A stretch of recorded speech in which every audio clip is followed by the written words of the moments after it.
Estas informaciones recibimos ahora en la sede de RPP con las debidas medidas sanitarias al señor Carlos Escul, que el Estado peruano reconoce como el embajador del presidente Guaidó.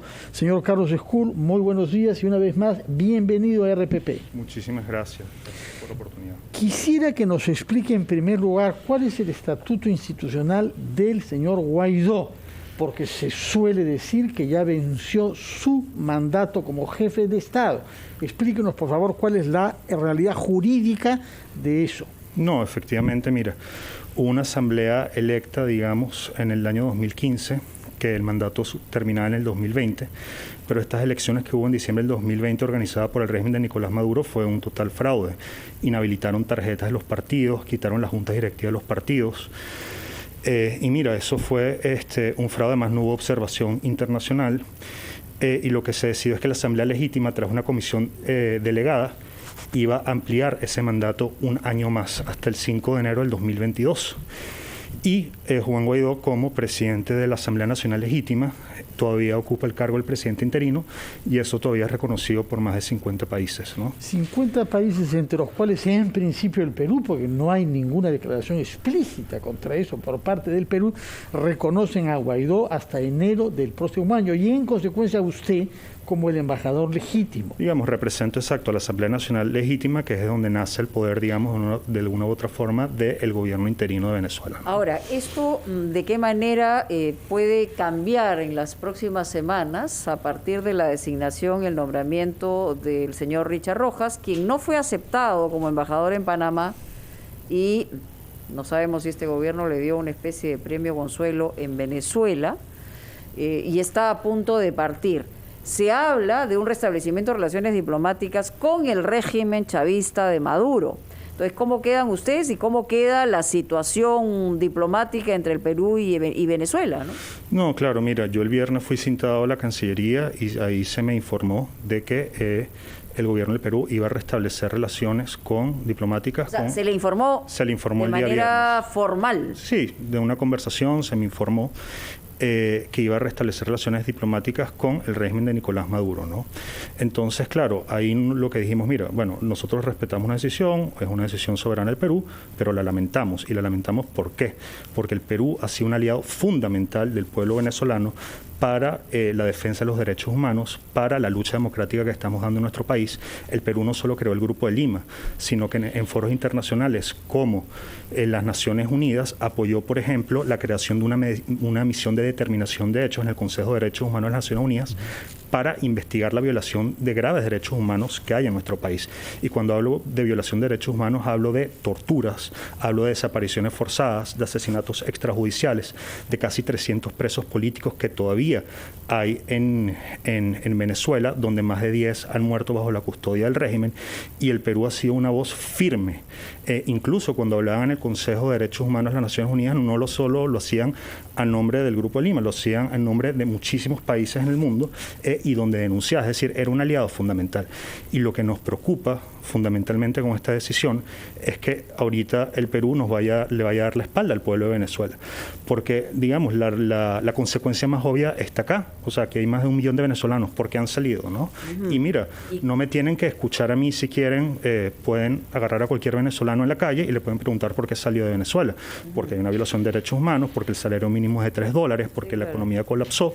Entonces ya son casi 6 millones de venezolanos que han salido en el país, y claro que es preocupante que esta posición se tome. Y algo más, no sé si es congruente esta posición con decir que vamos a apoyar una negociación en México, porque si tú dices ahora que en Venezuela hay democracia, si tú dices ahora que en Venezuela no pasa absolutamente nada, que no hay presos políticos, que no hay negociar. No solo eso, ¿cómo vas a acompañar una negociación con esa posición? Y eso, ojo, y esto lo estoy diciendo con mucho respeto.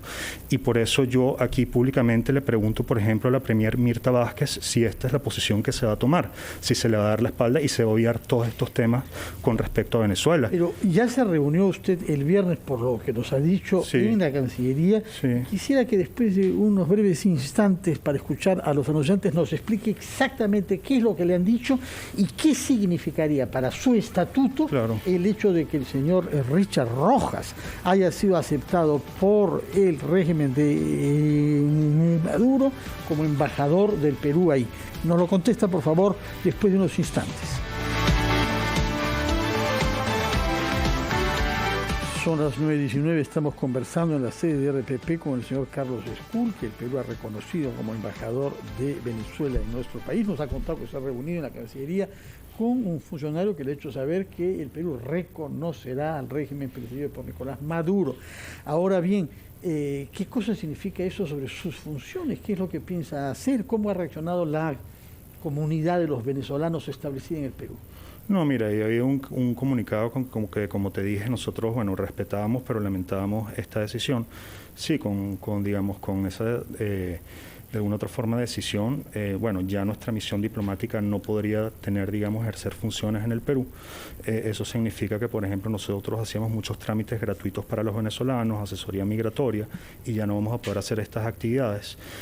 Porque digamos en el otro consulado estos trámites tienen un costo muy alto para la mayoría de los venezolanos para que ellos puedan, por ejemplo, hacer sus trámites migratorios dentro del país. Y eso claro que afecta la atención que nosotros damos, pero como te dije, yo creo que aquí lo más importante es cómo quedan los, digamos, el pueblo de Venezuela en general, que siempre contamos, porque mira, lo que es evidente es que la mayoría de los venezolanos, más del 80%, así lo dicen todas las encuestas, quiere que exista un cambio político en nuestro país, y el Perú de alguna u otra forma venía respaldando esa posición de acompañar. Incluso el canciller Maduro dijo que él iba a respaldar estas negociaciones en México, que se ofrecía como sede alterna, pero digamos, ahorita decir que en Venezuela hay una democracia y que no hay violación de derechos humanos, claro que expone, digamos, a muchos venezolanos a que no podamos ser escuchados en foros internacionales, que lo hacíamos gracias al Perú, ¿no? Sí. Embajador, ¿cómo está usted? Buenos días. Buenos días, sí. El día sábado hemos conversado justamente con el señor Richard Rojas, designado embajador, y él dio una cifra, no sé si esto tenga sustento, por eso se lo consulto, que hay cerca de 60.000 venezolanos que están inscritos para retornar a su país. No lo pueden hacer por falta de embajadas. ¿Tiene sustento esta afirmación del señor Richard Rojas, que hay 60.000 venezolanos inscritos? No sé dónde, la verdad yo, pero ¿cuál es su comentario al respecto? Y además también, ¿qué significa para el ámbito diplomático que una persona investigada por corrupción tenga ese estatus de embajador de un país en otro? Bueno, sobre tu última pregunta, yo creo que, bueno, eso las autoridades, yo es algo que obviamente no... ahorita, no, digamos de una otra forma, no me compete, pero lo que te puedo decir de tu primera afirmación es que, uno, esos vuelos ya existen, se llama este programa Vuelve a la Patria, porque hay presencia consular. Ya hay vuelos de alguna otra forma que van a Venezuela. Y el de repatriación. Y ahí, mira, yo creo que es una decisión legítima que algunos venezolanos quieran regresar. Pero la verdad es que por cada avión que sale, la gente sigue entrando por la frontera. Eso es una realidad. La crisis migratoria no se ha acabado. ¿Tiene idea de cuánta gente entra todos los días por la frontera usted? Mira, lo que pasa es que ahorita está cerrada la frontera y no hay un número exacto, pero yo te puedo decir que yo estuve hace 2 meses en Tumbes y la gente seguía llegando, ¿no? Hay gente en una condición de vulnerabilidad muy alta y eso pasa todos los días. Hay gente que quiere seguir en el Perú, hay gente que quiere continuar hasta Chile.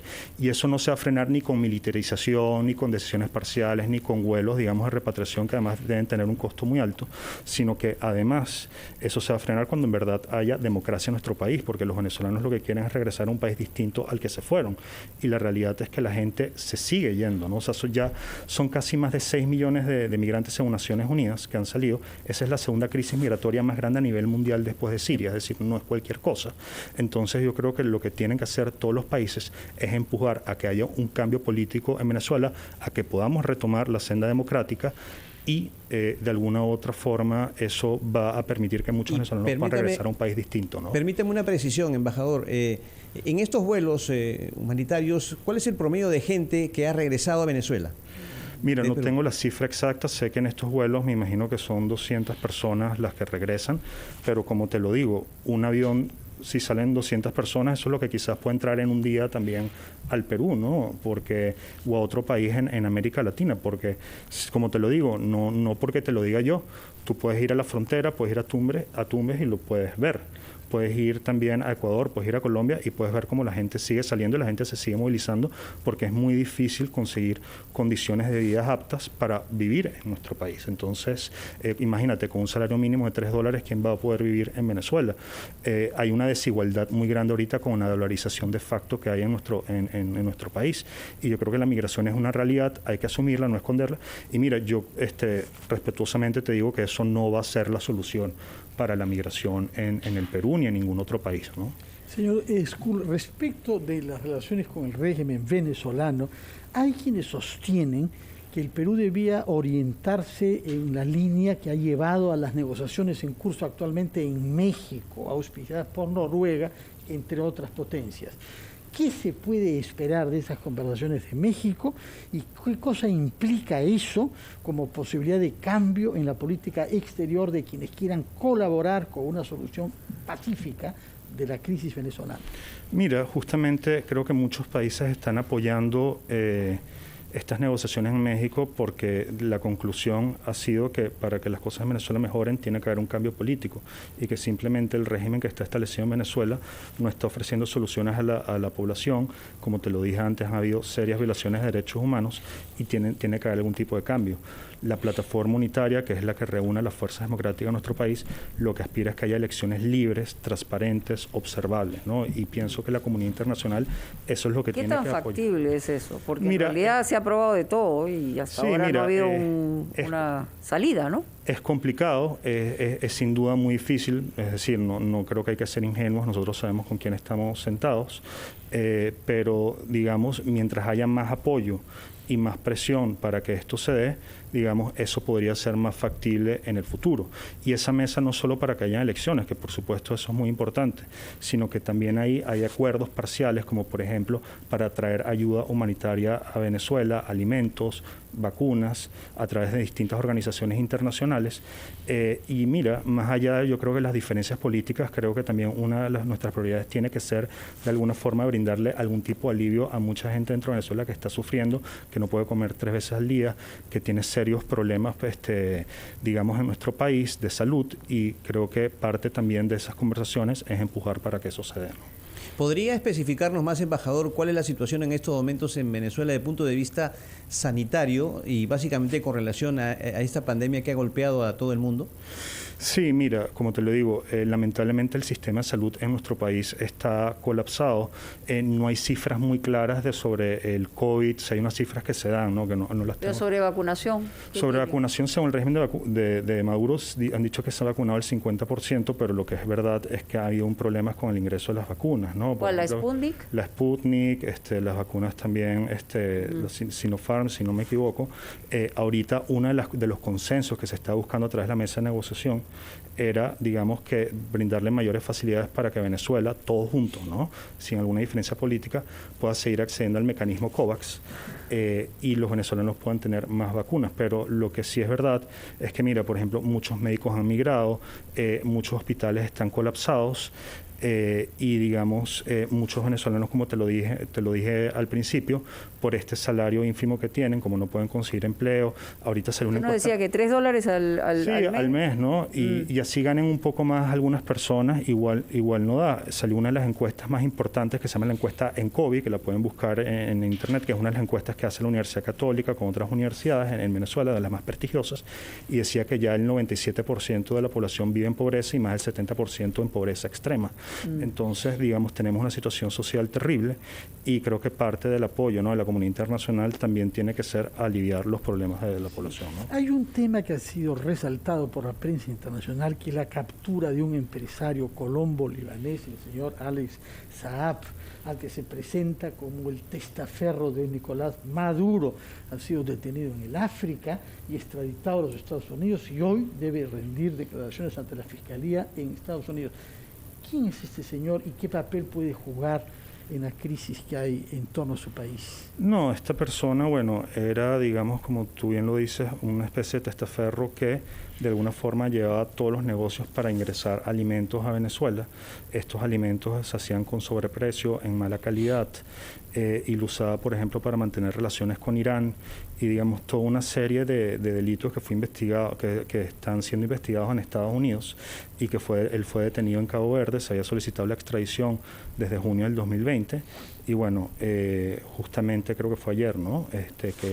Que ya esa extradición se adelantó. Creo que bueno, muchos venezolanos estaban enterados, ¿no? O sea, además se hizo un trabajo periodístico importante para investigar esta red, ¿no? Que Sí. en varios países. Y mira, esta persona que ya tendrá que rendir justicia, pero la importancia obviamente que le da el régimen a esta persona es lo que también crea mucho desconcierto, ¿no? ¿Qué información tendrá? Ojalá que averigüemos la verdad también por ahí. En todo caso, cuente usted con la solidaridad del pueblo peruano hacia la aspiración de los venezolanos a la vigencia de los derechos humanos y a un bienestar La libertad, ¿no? que corresponde a su capacidad económica. Así es que muchas gracias por su presencia acá y deseamos que las relaciones institucionales de nuestro país con el suyo se mantengan dentro de los cauces de la democracia. Muchísimas gracias. Gracias a ustedes. Gracias por todo. Bueno, ha sido Carlos Escul, que el Perú reconoce como embajador de Venezuela en nuestro país. Son las 9:29, vamos a escuchar los titulares de la media hora y retomamos ampliación de noticias.